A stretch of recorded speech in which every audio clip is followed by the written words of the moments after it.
மாத்தளை பொது வைத்தியசாலை வளாகத்தில் கண்டெடுக்கப்பட்ட மனித எச்சங்கள் தொடர்பான விசாரணைகளுக்காக நியமிக்கப்பட்ட ஜனாதிபதி ஆணைக்குழுவின் மூவரடங்கிய குழு மனித எச்சங்கள் கண்டெடுக்கப்பட்ட பகுதியை இன்று சோதனையிட்டனர்.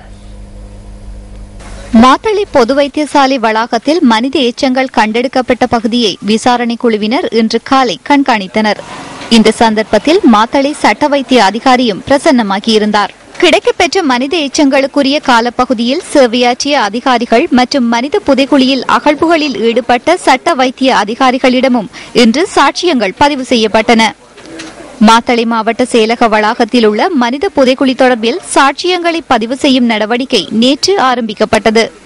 ஓய்வு பெற்ற உயர்நீதிமன்ற நீதவான் SI இமாம் தலைமையிலான மூவரடங்கிய குழு இந்த சாட்சிய பதிவுகளை முன்னெடுக்கின்றது. நேற்றைய தினம் 36 பேர் தமது சாட்சியங்களை பதிவு செய்ததாக எமது பிராந்திய செய்தியாளர் தெரிவித்தார்.